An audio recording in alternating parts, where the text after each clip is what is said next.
So guys, hello and welcome to study dynamics. My name is Shakti Sharan और आज हम लोग फाइनली क्लास 10th के फिजिक्स को स्टार्ट करने जा रहे हैं, जिसका मैं बहुत दिन से इंतजार था। मैं भी इंतजार कर रहा था और शायद तुम लोग भी इंतजार कर रहे होगे इस चीज़ का। तो चलिए हम इस चर्चा की शुरुआत करते हैं कि हमें सबसे पहले तो ये देखना है कि हमें क्लास 10th में इस बार के कितने चैप्टर्स हमें पढ़ने हैं। तो क्लास 10th में अगर बात कर ले हम लोग, तो इस बार हमें 4 चैप्टर्स पढ़ने हैं क्लास 10th में।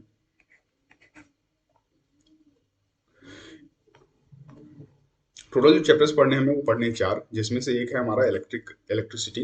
और बाकी जो 3 चैप्टर्स हैं वो है लाइट और ह्यूमन आई और magnetic effect of electric current. हम लोग पहले इलेक्ट्रिसिटी पढ़ेंगे, उसके बाद magnetic effect of electric current को पढ़ेंगे। तो चलो भाई, इस चर्चा की शुरुआत करते हैं हम लोग कि इलेक्ट्रिसिटी सबसे पहले देखो है क्या। अब बात करें इलेक्ट्रिसिटी की, तो देखो इलेक्ट्रिसिटी जो टर्म है तुम्हारे लिए कोई नया नहीं है। तुम हमेशा आसपास जहां भी रहते हो तुम इलेक्ट्रिसिटी के बारे में समझते हो, जानते हो कि इलेक्ट्रिसिटी है क्या। जो हम जो सारे काम कर रहे हैं वो किस माध्यम से कर रहे हैं। अपना फोन चार्ज कर रहे हैं, पंखे चल रहे हैं हमारे घर में, लाइटें जल रही हैं, कैसे जल रही है, सबके सब इलेक्ट्रिसिटी की वजह से हो रही है। तो इलेक्ट्रिसिटी का जो महत्व है हमारे जीवन में बहुत बड़ा है। उसके बगैर बहुत सारे काम हमारे नहीं होंगे, ज़्यादातर काम नहीं होंगे, और हम लोग ज़्यादा कंफर्टेबल नहीं रह पाएंगे। और इलेक्ट्रिसिटी जो टर्म है वो भी तुम्हारे लिए नया नहीं है, तो शायद मुझे नहीं लगता कि तुम्हें समझने में उतनी मुश्किल होगी इस टर्म को। तो चलो हम शुरू करते हैं इस चीज़ को कि कैसे इलेक्ट्रिसिटी सबसे पहले है क्या। तो जैसा कि मैंने यहाँ पे लिख भी रखा है कि इलेक्ट्रिसिटी क्या है। इलेक्ट्रिसिटी एक फॉर्म ऑफ एनर्जी है। ये एक एनर्जी की तरीके से वर्क करता है। अब हम कैसे कर सकते हैं कि एक एनर्जी है। तो इसे समझने के लिए तुम ये समझो, तुम इस तरीके से समझो इस चीज को कि मान लो तुम दौड़ रहे हो। अब दौड़ रहे हो तो कुछ देर तक दौड़ोगे, अच्छे खासे स्पीड में दौड़ोगे, लेकिन फिर क्या होगा कि तुम थक जाओगे और तुम कहोगे कि भाई मेरे पास एनर्जी अब नहीं है, अब मैं नहीं दौड़ सकता। फिर से अगर तुम्हें कहे कोई और 1 किलोमीटर और दौड़ने के लिए, तुम नहीं दौड़ना चाहोगे, कहोगे कि मेरे पास एनर्जी नहीं है, हम नहीं दौड़ना चाहेंगे। तो क्या है, तुम्हारे पास एनर्जी नहीं है। अब तुम एनर्जी कैसे लेते हो? तुम एनर्जी खाने के फॉर्म में लेते हो, पानी पीते हो, खाते हो कुछ, ठीक है, आराम करते हो, तब तुम्हें एनर्जी मिलती है। और उसी एनर्जी का इस्तेमाल करके फिर तुम आगे बढ़ते हो, चलते हो, अपना सारा काम करते हो। तो तुम्हें चलने के लिए, तुम्हें तुम्हें अपना काम करने के लिए क्या चाहिए? एक सर्टेन एनर्जी चाहिए होती है, जो कि तुम खाने और पीने के फॉर्म में लेते हो। उसी तरीके से अगर तुम देख लो व्हीकल्स को, ठीक है, जो हमारी कारें होती है, जो गाड़ियां हैं हमारे पास, जो बाइक्स है, उसको चलने के लिए क्या चाहिए? उसको चलने के लिए भी एक सर्टेन एनर्जी की जरूरत पड़ती है, मशीनों को चलाने के लिए बेसिकली। तो उसके लिए हम लोग क्या करते हैं, गाड़ी में या फिर बाइक में क्या करते हैं, फ्यूल डालते हैं, और उस फ्यूल के माध्यम से हम उसे एनर्जी देते हैं। और फिर उस एनर्जी का इस्तेमाल करके जो कार में इंजन है, जो कार बाइक में इंजन है, वो उसका इस्तेमाल करके हमें वर्क करके देता है, वो आगे बढ़ता है, वो चलता है फिर, ठीक है। तो उसी प्रकार से जैसे हमें जो मशीनें चलानी होती है, जैसे कि वॉशिंग मशीन हो गया, पंखा हो गया, बल्ब हमें जलाना है, हमें अपना फोन चार्ज करना है, तो कैसे हम करेंगे? तो उसके लिए हमने इलेक्ट्रिसिटी को बना रखा है, और उस फॉर्म में हम इन सारी चीजों को एनर्जी देते हैं। जो भी इलेक्ट्रिकल डिवाइसेस है उसको हम एनर्जी देते हैं इलेक्ट्रिसिटी के फॉर्म में, ठीक है। तो उस वजह से वो चल पाता है। तो एनर्जी, किसी भी चीज को चलने के लिए बेसिकली बात यह है कि उसको एक एनर्जी की जरूरत पड़ती है। और बाकी जो पंखा है, जो हमारा वॉशिंग मशीन है, इलेक्ट्रिक कार है, इलेक्ट्रिक बाइक्स है, ठीक है, उसको हम कैसे देते हैं एनर्जी? उसको हम इलेक्ट्रिसिटी के फॉर्म में जो एनर्जी देते हैं, उस वजह से वो फिर चल पाता है। तो एक बात तो यहाँ कंफर्म कर दी है हमने कि इलेक्ट्रिसिटी क्या है। इलेक्ट्रिसिटी एक फॉर्म ऑफ एनर्जी है। तो सबसे पहले जो हमारा टर्म था, चैप्टर का जो नाम था, उसको समझना हमारे लिए इंपॉर्टेंट था। तो उसको हमने डिफाइन कर दिया कि वो क्या है। तो वो क्या है? वो एक फॉर्म ऑफ एनर्जी है। अब जो हमारा इस चैप्टर का जो सबसे पहला टॉपिक है वो है हमारा electric current and electric circuit. तो सबसे पहले हम लोग ट्राई करेंगे डिफाइन करने का इलेक्ट्रिक करंट को, उसके बाद फिर हम लोग इलेक्ट्रिक सर्किट को देखेंगे। तो सबसे पहले अगर हम लोग बात करें इलेक्ट्रिक करंट की, तो इलेक्ट्रिक करंट में देखो 2 शब्द आ रहे हैं, एक है इलेक्ट्रिक और दूसरा है करंट। तो सबसे पहले हम लोग इलेक्ट्रिक को समझने का प्रयास करेंगे। इलेक्ट्रिक का मतलब क्या होगा? इलेक्ट्रिक का मतलब होता है चार्ज। अब चार्ज देखो भाई, कितने तरीके के होते हैं चार्ज, तुम्हें पता है, 9th में तुमने पढ़ा होगा। चार्ज 2 तरीके होते हैं, एक होता है पॉजिटिव और दूसरा होता है नेगेटिव चार्ज, ठीक है। पॉजिटिव चार्ज को हम लोग क्या कहते हैं? पॉजिटिव चार्ज को हम लोग प्रोटॉन बोलते हैं, और नेगेटिव चार्ज को हम लोग बोलते हैं इलेक्ट्रॉन, ठीक है। तो इलेक्ट्रिक का मतलब तो हमारा क्लियर हो गया। इलेक्ट्रिक का मतलब होता है हमारा चार्ज, और चार्ज 2 तरीके के होते हैं, प्रोटॉन, पॉजिटिव और नेगेटिव। पॉजिटिव को प्रोटॉन बोलते हैं, और नेगेटिव को इलेक्ट्रॉन बोलते हैं। एक और तरीके का चार्ज होता है जो कि न्यूट्रल होता है हमारा, उसको हम लोग न्यूट्रॉन बोलते हैं, ठीक है। इस पे कोई चार्ज नहीं होता है, लेकिन हमें इसका कोई काम नहीं, हमें काम है अभी प्रोटॉन और इलेक्ट्रॉन का। तो इलेक्ट्रिक का मतलब तो क्लियर हो गया हमारा, चार्ज जिसको हम लोग प्रोटॉन और इलेक्ट्रॉन बोलते हैं। अगला जो वर्ड है हमारा वो है करंट। अब तो करंट को समझने का अगर हम लोग प्रयास करें तो यहाँ मैं करंट लिख देता हूँ। अगर करंट को समझने का प्रयास करें तो तुम क्लास 10 तक, जब क्लास 6 से क्लास 10 तक जो ज्योग्राफी पढ़े होगे तो मुझे उम्मीद है कि तुम जरूर ये वर्ड सुने होगे वाटर करंट के बारे में या फिर एयर करंट के बारे में। अब देखो वाटर करंट और एयर करंट क्या है। वाटर करंट को अगर बात करें वाटर करंट की, तो वाटर करंट नदियों में होता है, समुद्र में होता है, जहां पे पानी मूव कर रहा हो। ठीक है। अगर एक पॉन्ड ले लें जहां पे वाटर, ये मान लो एक पॉन्ड है जहां पे वाटर हमारा स्टिल है बिल्कुल, ठीक है, तो इसमें वाटर करंट नहीं बन सकता। इसमें अगर कोई तुम चीजें फेंकोगे, मान लो तुम अपने आप तुम खुद कूद जाते हो उस चीज में, तो तुमको वो पानी बहा के नहीं ले जाएगा, ये पॉन्ड वाला पानी तुमको ये बहाकर नहीं ले जाएगा। लेकिन अगर बात करें हम लोग नदी की, मान लो एक ये नदी है जिसमें पानी आ रहा है, ठीक है, पानी बह रहा है इसमें, ठीक है, अगर इसमें तुम कूद जाते हो, मान लो ये तुम हो, ये तुम कूद गए इसमें, मान लो कूद गए अगर इसमें तुमको ये बहा कर लेके चला जाएगा। इस पानी में एक सर्टेन एनर्जी है जो जो कि काम कर रही है और जो तुमको बहा कर लेके जा रही है, लेकिन इस पानी में ऐसा कुछ नहीं है। तो जो मूविंग वाटर होता है उसको हम लोग वाटर करंट बोलते हैं। अगर उसमें तुम कूदोगे तुमको बहा कर लेके चला जाएगा। सेम केस में अगर तुम बात करो एयर करंट की, तो एयर करंट क्या है। एयर करंट अगर हवा बह रहा है, मान लो आंधी आई हुई है, अगर तुम उसमें कोई चीज को फेंकते हो, मान लो जो एयरप्लेन हम लोग उड़ाया करते थे कागज का, उसको अगर तुम फेंक देते हो तो क्या होगा, वो उसको उड़ा कर लेकर चला जाएगा। तो उसमें भी एक सर्टेन एनर्जी है एयर में, इसलिए वो उड़ा कर लेके जा रही है। ठीक है। और वो उड़ा कर लेके जा रही है तो उसमें एक करंट बन रहा है जिसको हम लोग एयर करंट बोलते हैं। ओके। तो उसी तरीके से वाटर और करंट दोनों से हम लोग इलेक्ट्रिसिटी का जनरेशन करते हैं। उसमें क्या करते हैं हम लोग, टरबाइंस वगैरह लगाते हैं और उसको मूव करता है, तो फिर हमारा इलेक्ट्रिसिटी बनता है। सेम केस होता है एयर एयर के साथ भी। तो इस तरीके से हम लोग क्या करते हैं, मूविंग वाटर को हम लोग क्या बोलते हैं, वाटर करंट। यहाँ लिख देता हूं मैं, moving water is equal to water current. तो एक चीज तो यहाँ साफ हो गई कि करंट उस चीज को बोलेंगे जो मूव कर रहा होगा। जैसे वाटर मूव कर रहा है तो उसको हम वाटर करंट बोल देंगे, एयर मूव कर रहा है तो उसको हम एयर करंट बोल रहे हैं। सेम चीज यहाँ क्या हो रहा है, यहाँ जो वर्ड लिखा हुआ है हमारा वो क्या लिखा हुआ है, इलेक्ट्रिक करंट। तो इलेक्ट्रिक करंट क्या हो गया, जैसे वाटर मूव कर रहा था उसको वाटर करंट। सेम यहाँ पे क्या होगा, जब चार्ज मूव कर रहा होगा तो हम उसको क्या बोलेंगे, चार्ज करंट नहीं बोलेंगे, हम उसको बोलेंगे इलेक्ट्रिक करंट बोलेंगे। इलेक्ट्रिक का मतलब होता है चार्ज, और जब चार्ज मूव कर रहा होता है तो उसको हम लोग इलेक्ट्रिक करंट बोलते हैं। उसी तरीके से मैंने यहाँ पे डिफाइन भी कर रखा है। अब इसका डेफिनेशन देखो, इसका डेफिनेशन क्या है, rate of flow of charge और flow of charge per unit time. ये दोनों देखो दो डेफिनेशन है, एक दोनों बस अलग अलग वर्ड में लिख रखा है, मतलब दोनों का सेम है। Rate of flow of charge मतलब कि charge per unit time, flow of charge per unit time is known as current. This is what we call it current. आगे अगर बात करें करंट की, तो करंट का जो हम लोग डेफिनेशन तो हम लोग दे दिए। डेफिनेशन क्या है करंट का, flow of charge per unit time is known as electric current. इस डेफिनेशन को याद रखोगे, तुम्हारे एग्जाम्स में आ सकते हैं। इस पे जो न्यूमेरिकल्स होंगे इस फॉर्मूले पे, वो भी हमें बनाने हैं। अब देखो फिजिक्स में क्या करते हैं हम लोग कि पहले डिफाइन करते हैं उस चीज को और उसके बाद फिर उस चीज का फॉर्मूला बनाते हैं। तो जो सबसे पहले हमारा जो फॉर्मूला हम बनाएंगे वो है flow of charge per unit time का। तो flow of charge per unit time को हम लोग क्या बोलते हैं, इलेक्ट्रिक करंट बोलते हैं। अब देखो फ्लो ऑफ चार्ज तो ये हो गया हमारा चार्ज, पर यूनिट टाइम तो ये हो गया हमारा पर unit time. Charge divided by time gives electric current. और इलेक्ट्रिक करंट को हम लोग डिफाइन किस चीज से करते हैं, आई से करते हैं। I equal to Q by T is known as electric current. Okay. अब जो यहाँ पे मैंने शब्द लिख रखा है वो है यूनिट ऑफ इलेक्ट्रिक करंट। अब देखो यूनिट क्या है।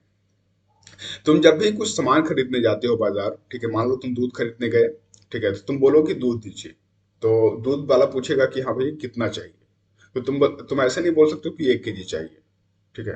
तुम ये नहीं बोल कि 1 क्विंटल चाहिए, ऐसे नहीं बोल सकते हो तुम। उसकी एक यूनिट है, पानी की यूनिट है, दूध की यूनिट है। तो दूध लेने जा रहे हैं तो दूध बोलेंगे कि हमको 1 लीटर चाहिए, ठीक है, तो तुम्हें वो क्या देगा, 1 लीटर देगा, 1 केजी नहीं देगा, वो तुम्हें 1 लीटर देगा।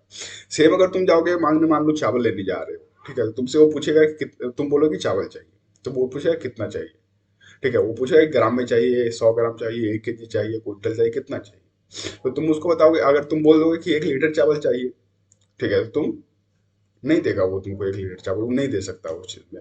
उसकी जो मेजर करने की यूनिट है वो अलग है, लीटर। वो उसका केजी है, और वाटर या फिर कोई लिक्विड का मेजर करने का लीटर होता है, ठीक है। तो उसी प्रकार से इलेक्ट्रिक करंट को अगर हम लोग मेजर करते हैं तो उसकी भी एक यूनिट होती है, और उस यूनिट को हम लोग बोलते हैं एम्पियर, जिसको हम लोग डिनोट करते हैं ए से। ऑब्जेक्टिव क्वेश्चन जो आते हैं उसमें तुम्हें ये पूछ सकते हैं ये सारे क्वेश्चंस कि इलेक्ट्रिक करंट का यूनिट क्या होगा। तो हमेशा जब भी कोई चीज हम लोग फिजिक्स में पढ़ेंगे, कोई क्वांटिटी पढ़ेंगे, तो उसकी हम एक यूनिट बना रहे होंगे, ठीक है। इलेक्ट्रिक करंट की एक यूनिट होती है। उसी प्रकार से अगर इलेक्ट्रिसिटी की यूनिट की हम लोग बात करें तो इलेक्ट्रिसिटी क्या है, एनर्जी का फॉर्म है। तो एनर्जी किस चीज में हम लोग डिनोट करते हैं, उसको डिनोट करते हैं हम लोग जूल में। तो इलेक्ट्रिसिटी का जो यूनिट होगा वो होगा जूल, लेकिन इलेक्ट्रिक करंट की जो यूनिट होगी वो होगी एम्पियर, ठीक है। एम्पियर एक साइंटिस्ट से हमारे जिनका बहुत ही कंट्रीब्यूशन रहा है इलेक्ट्रिसिटी में, उन्हीं के नाम पे हम लोग इस चीज का नाम रखते हैं, इसके यूनिट का नाम रखते हैं। तो चलो यूनिट की तो बात कर ली हम लोग कि जैसे कि मान लो चावल लेने जाते हैं तो हम केजी में उसको लेते हैं, तो केजी में लेते हैं, तो केजी में लेने के लिए हमें क्या चाहिए, तराजू चाहिए, उसको मेजर करना होता है, तब जाके हम लोग किसी चीज को केजी में दे देते हैं। एक वेइंग मशीन होती है। तो उसी तरीके से हमें हमने भी यहाँ पे एक वेइंग मशीन बना रखा है, जिसके थ्रू हम मेजर करते हैं कि कितना करंट देना है हमको, कितना करंट नहीं देना है। ओके। अब देखो जैसे कि मेजर करने के लिए हम लोग दो चीजें बना रखे हैं, एक है हमारा एमीटर और दूसरा है हमारा गैल्वेनोमीटर। दोनों के दोनों इलेक्ट्रिक करंट को मेजर करते हैं। अब देखो डिफरेंस क्या है दोनों में, कि गैल्वेनोमीटर जो है वो भी एक डिवाइस है, एमीटर भी एक डिवाइस है, दोनों हमारा करंट करंट ही मेजर करता है। लेकिन गैल्वेनोमीटर जो होता है वो ज्यादा सेंसिटिव होता है, और एमीटर जो हमारा होता है वो ज्यादा सेंसिटिव नहीं होता। ओके। इसका मतलब ये है कि मान लो इसके केस में हम 0.1 एम्पियर करंट देते हैं, ठीक है, 0.01 एम्पियर करंट दिए तो ये मेजर कर देगा। लेकिन इसके केस में अगर हम 0.01 एम्पियर करंट देते हैं तो ये मेजर नहीं कर सकता है, ठीक है।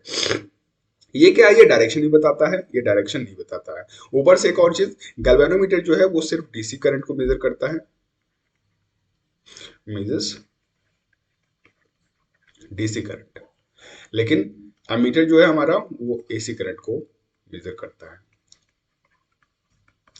ठीक है। एक और चीज मैं बताना भूल गया कि करंट जो होते हैं दो तरीके के होते हैं, ठीक है। एक होता है हमारा अगर करंट की बात कर ले तो करंट हमारा दो तरह, एक होता है अल्टरनेटिंग करंट और दूसरा होता है डायरेक्ट करंट।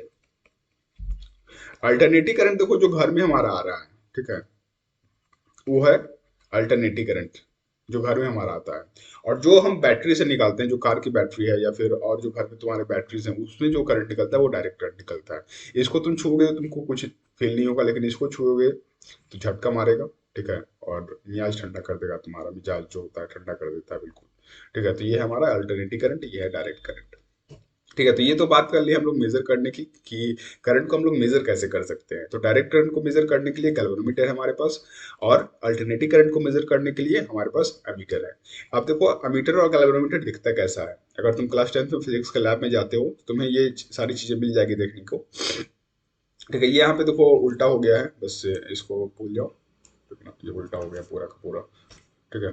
तो ये जो हमारा है, ये है हमारा गैल्वेनोमीटर, यहाँ देखो जी भी लिखा हुआ है, ये है गैल्वेनोमीटर, और ये है अपना एमीटर। अब देखो गैल्वेनोमीटर और मीटर में जो डिफरेंस है, ठीक है, वो यही है कि देखो यहाँ पे जीरो है, इसमें जीरो जो आएगा वो बीच में आएगा, इसमें जो जीरो है एक तरफ है, ठीक है। अब इसमें क्या होता है, इसमें अगर रिवर्स डायरेक्शन में तुम करंट भेज रहे हो तो ये क्या हो जाएगा, इसका जो कांटा है इस तरफ चला आएगा। अगर तुम डायरेक्ट डायरेक्शन में करंट भेज रहे हो, ठीक है, तो ये इसका कांटा इस तरफ, इसी इसी से ये डायरेक्शन बताता है कि ये इस तरफ करंट जा रहा है या फिर इस तरफ करंट जा रहा है, उसी से ये डायरेक्शन तुम्हारा बताता है करंट का। और जबकि अमीटर में ऐसा कुछ नहीं होगा, अमीटर में क्या होगा कि एक तरफ ये बताएगा, मान लो 5 एम्पियर का करंट भेजते हो तो यहाँ पे चलाएगा ये, ठीक है। इसमें अगर 10 एम्पियर का करंट भेजते हो तो यहाँ पे चलाएगा ये कांटा, इसका यहाँ से यहाँ, ठीक है, और इसका यहाँ से यहाँ चला जाएगा, इस तरीके से जाएगा ये, ठीक है। तो ये दोनों चीज तुम्हारा क्या हो गया, ये हो गया गैल्वेनोमीटर और ये अपना हो गया एमीटर, ठीक है। अब ये तो हमारा बात हो गया कैसे हम करंट को मेजर कर रहे होंगे, किस यूनिट में हम लोग मेजर करेंगे उस चीज को। अब बात आती है कि इलेक्ट्रिक करंट किसी वायर में फ्लो क्यों करता है, reason behind the flow of electric current, ये वाली बात हमारी, ठीक है। ये फ्लो क्यों कर रहा है, किस वजह से फ्लो करता है वो। तो जैसा कि सबसे पहले हम बताए थे कि इलेक्ट्रिक करंट किस वजह से होता है, मूविंग चार्जेस की वजह से, ठीक है। अगर चार्ज मूव कर रहा है तो वो क्या बनाएगा, इलेक्ट्रिक करंट बनाएगा। लेकिन वो किस माध्यम से बना रहा होता है।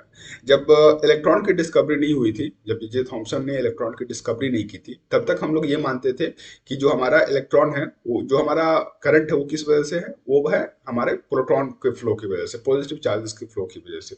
लेकिन जब इलेक्ट्रॉन का डिस्कवरी हो गया, तब हमें पता चला कि ये मान लो एक वायर है, और वायर में क्या होगा, कोई मटेरियल है, ठीक है, तो उस मटेरियल में क्या होंगे, जैसे कि ये हम लोग केमिस्ट्री में पढ़ते हैं, ये हमारा न्यूक्लियस होता है पॉजिटिव चार्ज, और ऐसे कुछ होता है, ठीक है, जो सेल होते हैं इलेक्ट्रॉन के, यहाँ इलेक्ट्रॉन है, यहाँ इलेक्ट्रॉन है, ठीक है, यहाँ इलेक्ट्रॉन है। तो हमारे जो फ्री इलेक्ट्रॉन्स होते हैं, हर एक मतलब ये कह सकते हो कि जो हमारे एटम्स होते हैं उसमें जो फ्री इलेक्ट्रॉन्स है, ठीक है, करंट जो होता है उसकी वजह से होता है। मान लो ये इलेक्ट्रॉन इस सेल में नहीं होके ये फ्री इलेक्ट्रॉन है, ठीक है, तो इसके वजह से क्या होगा, हमारे किसी भी वायर में इलेक्ट्रिक करंट होगा। मान लो ये कॉपर है, तो कॉपर में हमारा ये फ्री इलेक्ट्रॉन है, ठीक है, उसके वजह से हमारा क्या होगा, करंट होगा किसी भी वायर में, ठीक है। होगा क्या कि जब हम कनेक्ट कर देंगे इसको एक पॉजिटिव पोटेंशियल पे और इसको एक नेगेटिव पोटेंशियल पे, तो ये जो इलेक्ट्रॉन है, ये कहाँ से रहेगा, ये नेगेटिव की तरफ रहेगा, तो ये इधर से इधर फ्लो होना शुरू हो जाएगा। ओके, ये इधर फ्लो होना शुरू होगा हमारा, क्योंकि ये नेगेटिव चार्ज है और ये पॉजिटिव चार्ज, तो हमेशा नेगेटिव से ये पॉजिटिव की तरफ जाएगा। ओके, तो अब क्या होगा कि हमारा जो फ्लो जो हमारा इलेक्ट्रिक करंट जो बन रहा है, वो किस वजह से बन रहा है, फ्लो ऑफ इलेक्ट्रॉन की वजह से बन रहा है। ये बात समझ में आ गई। अब बात करते हैं हम लोग डायरेक्शन ऑफ इलेक्ट्रिक करंट की, कि इलेक्ट्रिक करंट का जो डायरेक्शन होगा वायर के अंदर, वो कैसा होगा। तो हम जैसा बोल रहे हैं यहाँ पे, ये जो हमारा इलेक्ट्रॉन है वो इस डायरेक्शन में फ्लो कर रहा है, इस तरफ जा रहा है। तो जो डायरेक्शन ऑफ करंट होगा, वो जस्ट अपोजिट होगा direction of flow of electric current के, इसके डायरेक्शन के अपोजिट होगा। मान लो अगर इलेक्ट्रॉन इस तरफ फ्लो कर रहा है, तो हमारा जो इलेक्ट्रिक करंट है वो इस तरफ फ्लो करेगा, पॉजिटिव से नेगेटिव की तरफ, नेगेटिव से पॉजिटिव की तरफ इलेक्ट्रॉन जाएगा, और पॉजिटिव से नेगेटिव की तरफ हमारा इलेक्ट्रिक करंट जा रहा होगा। तो ये तो बात हो गई डायरेक्शन ऑफ इलेक्ट्रिक करंट की। वो हमारा क्या होता है, वो हमारा होता है अपोजिट फ्लो ऑफ इलेक्ट्रॉन के, ठीक है। तो ये तो बात हो गई हमारी रीजन ऑफ इलेक्ट्रिक करंट, किस वजह से इलेक्ट्रिक करंट है, इलेक्ट्रिक करंट किस वजह से है, वो मूविंग फ्लो ऑफ इलेक्ट्रॉन की वजह से, इलेक्ट्रॉन मूव कर रहा होता है वायर में, उसकी वजह से है। और डायरेक्शन उसका कैसा होता है, डायरेक्शन होता है opposite to that of flow of electron. Okay, तो ये तो हमारी बात हो गई। और हम लोग बात कर चुके हैं अमीटर और गैल्वेनोमीटर के बारे में। अमीटर कैसा दिखता है और गैल्वेनोमीटर कैसा दिखता है, ये हम लोग देख चुके हैं। गैल्वेनोमीटर देख लो, ऐसा दिखेगा, और अमीटर ऐसा दिखता है। तुम जाके जब लैब में जाओगे फिजिक्स के, तो वहां पे जाके तुम इन सारी चीजों को देख सकते हो, गैल्वेनोमीटर को भी और अमीटर को भी। वैसे मैंने पूरी कोशिश की है तुम्हें ये सारी चीजें दिखाने की यहाँ पे, लेकिन जो ऑफलाइन में देखने का फ्री मतलब कि मजा है, वो यहाँ पे नहीं आएगा तुम्हें, ठीक है। तो अब बात कर लेते हैं इलेक्ट्रिक सर्किट की, जो हमारा अगला टॉपिक है इस चीज में, ठीक है। हमारा जो सबसे पहला टॉपिक था वो था electric current and electric circuit. अब देखो, जैसे इलेक्ट्रिक करंट, जब हम लोग बात कर रहे थे वाटर करंट की, तो वाटर करंट कहाँ बन रहा था, एक चैनल में। जब नदी क्या होती है, नदी जैसे है, तो ये एक चैनल में फ्लो कर रही है, ठीक है, इसका दो बाउंड्री है और उसी के बीच में ये फ्लो कर रही है, तो उसकी वजह से क्या होता है, ये मतलब कि कंट्रोल्ड वे में फ्लो होती है, और ज्यादा से ज्यादा हम लोग उससे आउटकम निकाल सकते हैं, ठीक है। अगर पानी मतलब कि ऐसे मान लो ऐसे सरफेस पे छोड़ दिया जाए, तो वो नदी नहीं बन सकती है, नदी की तरह फ्लो नहीं करेगी वो, ठीक है, वो बस ऐसे ही फैल जाएगी चारों तरफ, ठीक है। तो हम इससे क्या मैक्सिमम आउटकम निकालने के लिए हम लोग क्या बनाए, दोनों बाउंड्रीज बना दिए हैं नदी पे, दो बैंक बना रखे हैं हमने, ठीक है। उसी प्रकार से इलेक्ट्रिक करंट को फ्लो कराने के लिए हमें एक इलेक्ट्रिक सर्किट की जरूरत पड़ती है। हम डायरेक्ट ऐसे ही हवा में इलेक्ट्रिसिटी को फ्लो नहीं करवा सकते, उसके लिए एक चैनल की जरूरत पड़ती है, एक इलेक्ट्रिक सर्किट की जरूरत पड़ती है, और उस माध्यम से हम लोग उसे फ्लो करवाते हैं, उस माध्यम से हम उससे काम निकलवाते हैं। ओके, तो इलेक्ट्रिक सर्किट क्या है, electric circuit is a continuous and closed path of an electric current is called an electric circuit. देखो, कहने का मतलब इसका क्या है, ये है continuous and closed path. Continuous मतलब कहीं भी ब्रेक नहीं होना चाहिए, जैसे कि ये मान लो वायर है, तो यहाँ पे हम ऐसा नहीं करेंगे कि यहाँ पे हम ऐसे ब्रेक कर देंगे, ऐसा नहीं कर सकते। और क्लोज्ड पाथ का मतलब क्या है, कि अगर करंट को फ्लो करवाना है हमें, तो ये जो जैसे ये की है, तो ये देखो की जो है हमारा ये ऑन है, अगर ये डॉट ना हो, ठीक है, ये डॉट हटा दे, तो ये क्या हो जाएगा, ऑफ हो जाएगा, तो ये क्लोज्ड पाथ नहीं रहेगा। लेकिन अगर इसको हम ऑन कर देते हैं, तो ये क्या हो जाएगा, ये एक क्लोज्ड पाथ बन जाएगा, और फिर हम लोग कह सकते हैं कि ये हमारा जो सर्किट बना वो क्या बना, कंटिन्यूअस एंड क्लोज्ड पाथ है, और हम इलेक्ट्रिक करंट को यहाँ पे फ्लो करवा पा रहे हैं। ओके, अब देखो, इलेक्ट्रिक सर्किट में जो हमारे कंपोनेंट होते हैं वो कुछ जो मेजर कंपोनेंट है, ठीक है, तुम बल्ब नहीं लगाओगे तो कोई जरूरत नहीं है बल्ब लगाने का, ठीक है। जो इंपॉर्टेंट कंपोनेंट है वो है हमारा सबसे पहला सेल, इसको हम लोग की बोलते हैं। और ये हमारा क्या है, एमीटर है। एमीटर को एक और बात बता देता हूँ मैं, एमीटर जब भी हम किसी सर्किट में लगाएंगे तो हम उसके पैरेलल, उसके सीरीज में लगाएंगे। मतलब कि अगर मान लो एक यहाँ बल्ब लगा हुआ है, सीरीज में लगाना किसको कहते हैं मैं ये बता देता हूँ तुम्हें। ये बल्ब लगा हुआ है, ठीक है, तो एक एंड इसका एमीटर के साथ कनेक्ट होगा और दूसरा एंड एमीटर का कहीं भी बैटरी के साथ या फिर की के साथ कनेक्ट हो रहा हो। जैसे कि यहाँ पे क्या हो रहा है, दूसरा एंड की के साथ कनेक्ट हुआ, तो सीरीज कनेक्शन क्या होता है, एंड टू एंड कनेक्शन। मतलब कि यहाँ पे हम लगा दिए कोई भी चीज, मान लो ये बल्ब है हमारा, और अगर यहाँ से एक कनेक्शन करेंगे, यहाँ से एक कनेक्शन करेंगे, तो हमारा ये हो जाएगा क्या, कौन सा कनेक्शन, सीरीज कनेक्शन। लेकिन अगर हम लोग मान लो एमीटर को यहाँ पे कनेक्ट कर देते हैं, तो ये जैसे देख रहे हो कि ये दोनों क्या है, पैरेलल है, ठीक है, तो इसको हम लोग पैरेलल कनेक्शन बोलते हैं। ऐसे हो गया आपका पैरेलल है तो उसको हम पैरेलल कनेक्शन बोल रहे होते हैं। ओके, ये हमारा हो गया। तो सबसे पहले इलेक्ट्रिक इलेक्ट्रिक सर्किट में क्या क्या जरूरी है, सेल जरूरी है, की जरूरी है, ठीक है। एमीटर हम लोग लगा सकते हैं, नहीं भी लगा सकते हैं, लेकिन सेल, की और बल्ब जरूरी है। हमें पता होना चाहिए कि अगर हम की ऑन कर रहे हैं तो कुछ जल रहा है, तो वहां जल रहा है तो क्या जलेगा, बल्ब लगाएंगे हम लोग उसको डिटेक्ट करने के लिए, करंट फ्लो कर रहा है या नहीं कर रहा है। और करंट को मेजर करने के लिए हम लोग क्या करते हैं, करंट को मेजर करने के लिए हम लोग एमीटर का इस्तेमाल करते हैं। Okay, this is what we call electric circuit. Electric circuit क्या है, कंटिन्यूअस है, एक कंटिन्यूअस और क्लोज्ड पाथ होता है इलेक्ट्रिक करंट का, जिसमें वो फ्लो कर रहा होता है। ओके, तो मुझे उम्मीद है कि तुम ये सारी चीजें समझ गए होंगे, इलेक्ट्रिक करंट, इलेक्ट्रिसिटी। और हम लोग यूनिट की बात कर लिए, इलेक्ट्रिक करंट की बात कर लिए, हम लोग इलेक्ट्रिसिटी की बात कर चुके हैं, डायरेक्शन ऑफ करंट देख लिए, गैल्वेनोमीटर को देख लिए, एमीटर को देख लिए। आगे एक हमारे एनसीईआरटी में एक एग्जांपल दे रखा है, मैं उसे सॉल्व कर देता हूँ। और जो 3 क्वेश्चंस दे रखे हैं मैं उसे भी सॉल्व कर दूंगा, ठीक है। और सबसे पहले हम लोग देखते हैं उसको, इसके बाद सॉल्व करेंगे हम लोग। तो इसमें देखो दे क्या रखा है, ये सब बोल रहा है कि a current of 0.5 ampere is drawn by a filament of an electric bulb for 10 minutes. Okay, find the amount of electric charge that flows through the circuit. देखो इसमें तुम्हें सबसे पहले दे क्या क्या रखा है, कि तुमको एक बोला गया है कि एक इलेक्ट्रिक सर्किट है जिसमें जो करंट है वो 0.5 एम्पियर फ्लो कर रहा है। करंट की यूनिट क्या होती है, 0.5 एम्पियर करंट की यूनिट होती है एम्पियर, ठीक है। देखो एम्पियर आ गया यहाँ पे भी। इलेक्ट्रिक बल्ब फॉर 10 मिनट्स, और टाइम कितना दे रखा है, एक इलेक्ट्रिक बल्ब है जो कि 10 मिनट तक जल रहा है, ठीक है। तो हमें ये बताना है कि find the amount of electric charge that flows through the circuit. उस सर्किट में कितना चार्ज फ्लो करेगा ये हमें टोटल बताना है। तो फॉर्मूला याद करो इलेक्ट्रिक करंट का फॉर्मूला क्या था, कि I equal to Q by T. अब देखो इस फॉर्मूले में क्या है कि तुम्हें इससे तुम 3 चीजें फाइंड कर सकते हो। तुम्हें कोई 2 चीज दे दिया जाएगा और तुम्हें कोई तीसरा चीज फाइंड करना होगा। तो तुम्हें आई दे दिया गया है, इस बार टी दे दिया है, तुम्हें क्या फाइंड करना है, क्यू फाइंड करना है। कभी क्या होगा कि तुमको आई दिया जाएगा, क्यू दिया जाएगा और टी बोला जाएगा फाइंड करने के लिए, ठीक है। कभी तुमको क्यू दे दिया जाएगा, आई टी दे दिया जाएगा और आई फाइंड करने के लिए बोला जाएगा, है ना। तो इस बार हमें क्या फाइंड करना है, हमें फाइंड करना है व्हाट इज क्यू। तो आई इक्वल टू क्या, क्यू इक्वल टू क्या हो जाएगा, यहां से देख के बताओ, I equal to Q T, I equal to Q by T हो गया। तो क्यू इक्वल टू क्या होगा, क्यू इक्वल टू होगा आई एंड टी। ओके, आई कितना दिया हुआ है, 0.5 एम्पियर। अब देखो टी हम इसको 10 नहीं लिख सकते, क्योंकि जो टाइम की यूनिट होती है वो मिनट नहीं होती, वो होती है सेकंड। तो इसको सबसे पहले सेकंड में चेंज करना है। तो 1 मिनट में कितना सेकंड, 60 सेकंड। तो 10 मिनट में कितना सेकंड, 60 गुने 10।